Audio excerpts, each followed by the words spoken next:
So first things first, who is Smedley Butler? He was born in 1881. He was the eldest son of a Quaker family from Pennsylvania.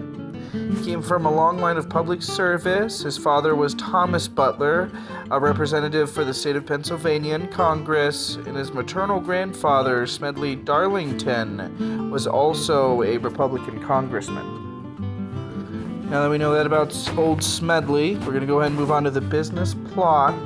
After leaving the service, Butler held many roles, but became best known for his activism. His various accolades made him a household name following World War I. He was well known among veteran circles as a champion of veteran rights. This included supporting the Bonus Army, a large group of veterans and veteran supporters who lobbied Congress for payments of bonds issued to veterans prior to the war. This positive public image and demonstrated ability to rally people under his leadership were perhaps the reason why Butler was approached by Gerald C. McGuire and Bob Doyle in 1933. McGuire, a bond salesman, and Doyle were members of the American Legion, an organization meant to support veteran rights and opportunities. During their first meeting with Butler, McGuire and Doyle asked the Major General to speak at a Legion convention in Chicago, claiming they wanted to point out the various problems with the Legion's leadership.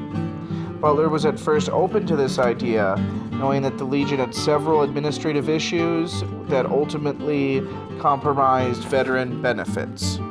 However, over subsequent meetings with the two men, Butler quickly began to suspect that something was amiss.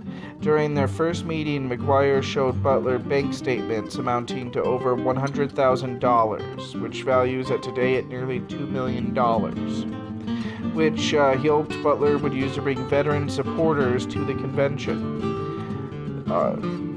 He was stunned. It was doubtful a veterans group like this could raise money like that at this time. Even worse was a speech that McGuire asked Butler to deliver, a speech which had little to do with veteran affairs and instead was more critical of President Franklin Delano Roosevelt's recent move away from the gold standard. The departure from the gold standard just added to other concerns about FDR's policies, particularly his plans to provide subsidizations and jobs for the poor, which businessmen and conservative politicians alike took as an indication of Roosevelt's socialist leanings. Butler could sense his disgruntlement when he asked to meet with McGuire's superior, and found himself speaking with Robert Sterling Clark, an heir to the Singer sewing fortune.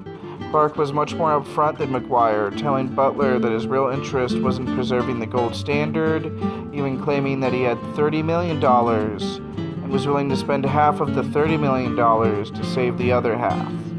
Butler, true to his patriotic form, flatly refused the offer to deliver the speech at the convention in Chicago. After parting ways with McGuire and Clark, he heard little from the men until McGuire began traveling through Europe on a trip funded by Clark. McGuire began sending postcards to Butler from various European locations, including Italy, Germany, and France. Upon returning to the States, McGuire called another meeting with Butler where he was much more transparent about his plans. Admitting that the money he had gathered came mostly from captains of industry, McGuire told Butler that he had traveled through Europe to see how veterans operated within foreign governments. After discounting the governments of Germany and Italy, he described a facet of French government which was run quite well by veterans. These various observations led McGuire to believe that the only way to save the country from FDR's ill-fated policies, quote-unquote, was to create a military state run by former servicemen, with Roosevelt serving as a figurehead rather than a true leader.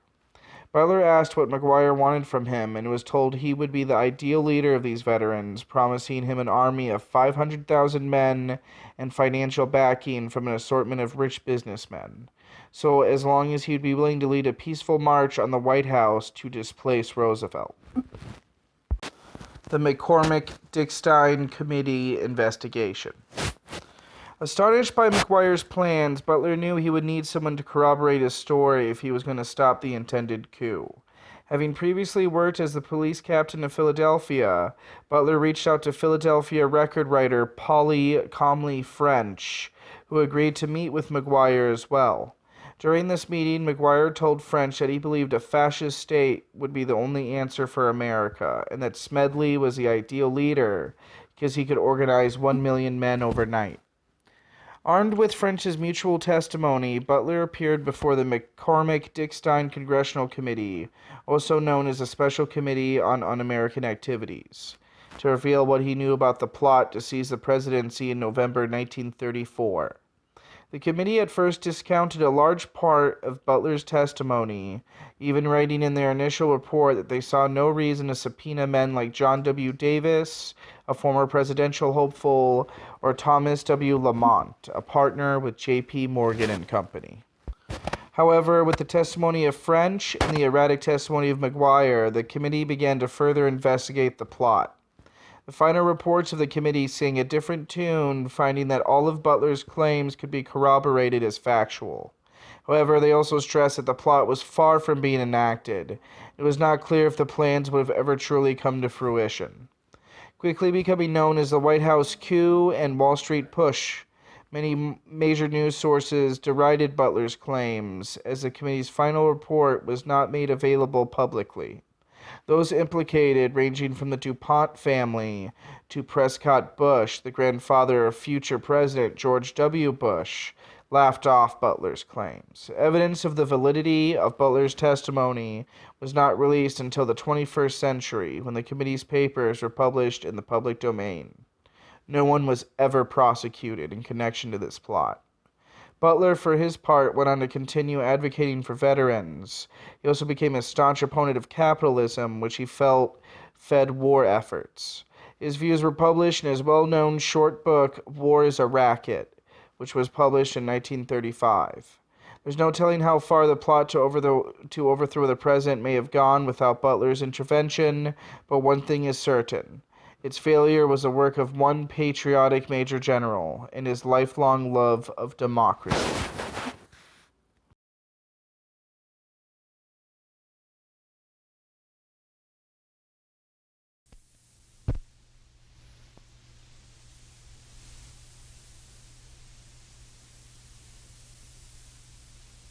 I appeared before the Congressional Committee, the highest representation of the American people, under subpoena to tell what I knew of activities which I believe might lead to an attempt to set up a fascist dictatorship.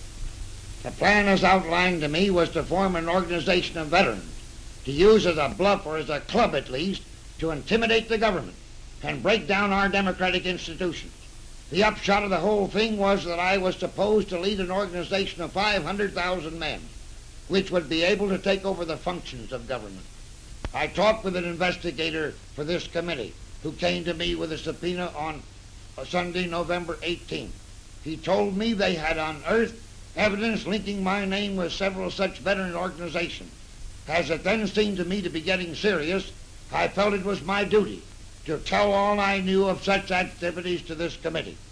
My main interest in all this is to preserve our democratic institution. I want to retain the right to vote, the right to speak freely, and the right to write.